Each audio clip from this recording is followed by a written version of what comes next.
Ada namanya Hasan bin Thabit. Agak panjang 4 jam bener kayaknya kalau begini ceritanya. Hasan bin Thabit itu ceritanya, beliau adalah penyair. Jadi Hasan bin Thabit itu kalau penyair, kalau seandainya ada orang menciptakan lagu di Indonesia, buat lagu langsung populer. Jadi Hasan bin Thabit itu kalau membuat syair langsung di Arab dihafal oleh semua orang di kampung-kampung. Akhirnya orang-orang Arab itu yang memusuhi Nabi Muhammad mengundang Hasan bin Thabit. Tujuannya apa? Agar membuat syair untuk mencaci baginda Nabi Muhammad sallallahu alaihi wasallam. Dan Hasan bin Thabit belum pernah kenal Nabi Muhammad. Jadi penyair-penyair Arab itu dahsyat, bertebaran di pelosok-pelosok dan sebagainya. Dia pernah dengar Nabi Muhammad tapi belum pernah tahu. Lalu banyak mendengar dari orang-orang yang memusuhi Nabi Muhammad, diundanglah Hasan bin Thabit. Cuman Hasan bin Thabit adalah penyair profesional, bukan asal khayal. Dia berkata, baik, aku akan lihat Muhammad, setelah itu akan aku buatkan syair, aku cari. Karena menurut keyakinan Hasan bin Thabit, Nabi Muhammad manusia biasa, pasti bisa dicari kesalahannya, pasti dicari kejelekannya, bisa. Dia harus mencari, profesional. Kalau anda melihat saya cari kejelekan banyak, kan gitu ya, manusia yang lain juga ada. Menurut pemikiran Hasan bin Thabit, Nabi Muhammad manusia biasa. Lalu berkata, baik, aku ingin lihat Muhammad, baru setelah itu akan aku buatkan syair. Dari sisi mana aku akan menghujat Muhammad, kan begitu. Setelah itu Hasan bin Thabit bersembunyi di sebuah tempat, di tempat yang Nabi Muhammad lewat. Dibaritkan wajah Nabi. Setelah melihat wajah baginda Nabi Muhammad, melihat Nabi Muhammad,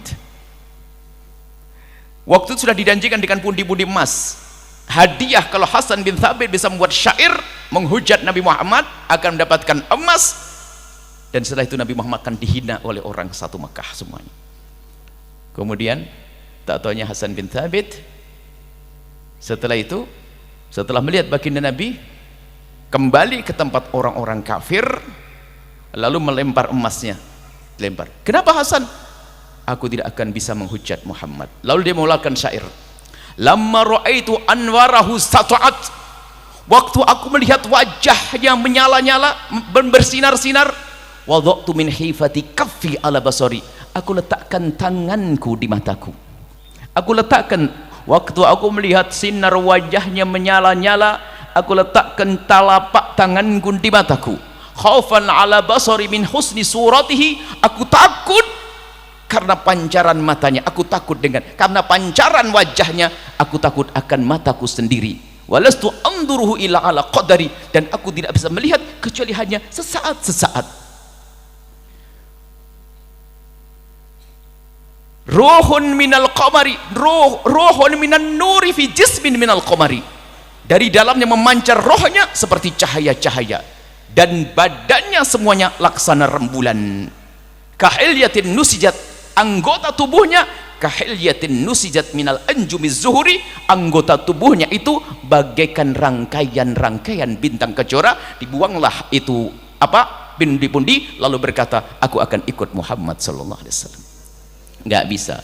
Kemudian Hasan bin Thabit setelah itu bukan menghujat Nabi, akan tapi Hasan bin Thabit menjadi penyair handal, penyair agungnya Rasulullah. Di antara syair yang sangat masyhur adalah wa ahsana min kalam taraqat tu'inu wa ajbal min kalam talidin nisa'u khuliqta mubarra'an min kulli aibi ka'annaka khuliqta kama tasha'u. Ya Rasulullah, ini syairnya Hasan bin Thabit, sungguh demi Allah, lebih tampan darimu sungguh mataku tidak pernah melihat, lebih bagus darimu tidak pernah ada wanita yang melahirkannya.